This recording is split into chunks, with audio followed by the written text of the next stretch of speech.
Kati, bonjour. Bonjour, cher Jean-Claude Fondi. Vous êtes devant les journalistes, un parterre des journalistes de la corporation de l'INPC. L'INPC, comme toute l'opinion, a appris que vous avez eu des démêlés avec la justice. Et l'INPC a été aussi à votre chevet pendant ces durs moments. Qu'en est-il de ces problèmes? D'entrée des jeux, je vais d'abord remercier ma corporation, l'Union nationale de la presse du Congo, pour son soutien moral. En fait, en date du 12 février, il y a eu une publication qui circulait sur les réseaux sociaux, publication relative à une prétendue motion contre le gouvernement provincial. Et je suis tombé sur cette publication comme tous les autres qui circulaient à travers les différents groupes WhatsApp, et j'avais transféré la publication.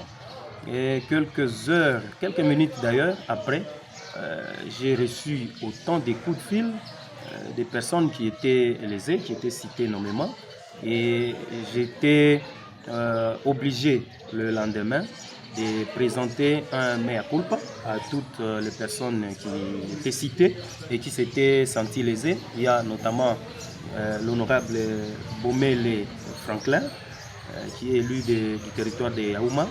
Il y a le professeur Alphonse Maindo et le professeur Eradi Amissi.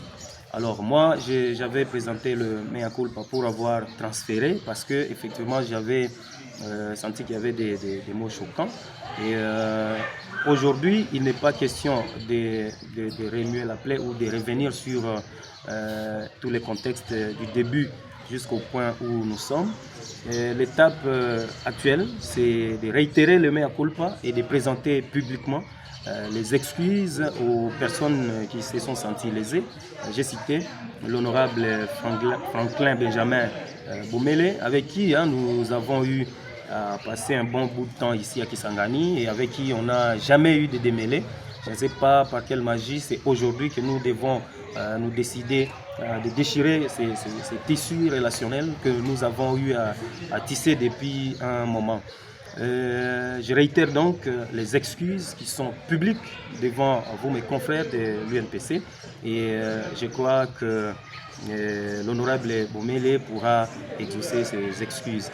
Alors, le même sentiment d'humilité, le même sentiment de présentation des excuses publiques va droit vers le professeur Alphonse Maindo, avec qui également je n'ai jamais eu de démêlés. Au contraire, nous avons, vous et nous, toujours eu à nous présenter et à exprimer notre attachement à lui lorsqu'il s'agit des problèmes qu'il peut connaître. Je vais faire allusion par exemple aux problèmes qu'il a eu avec un général.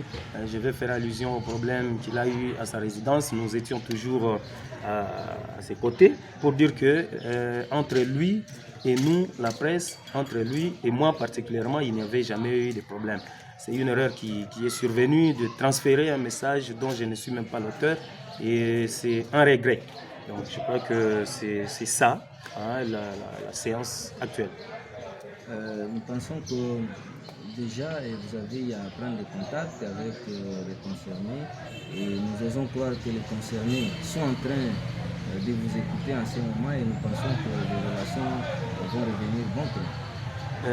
On dit toujours que l'humilité précède la gloire. Si je n'avais pas brillé par l'humilité, ça ne pouvait pas être une bonne chose. J'avais déjà personnellement contacté les concernés.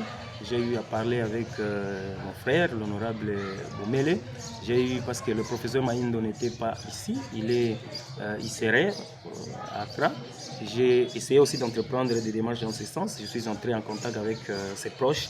Donc je crois qu'en tout humain, ils pourront exaucer ces excuses qui sont sincèrement présentées publiquement.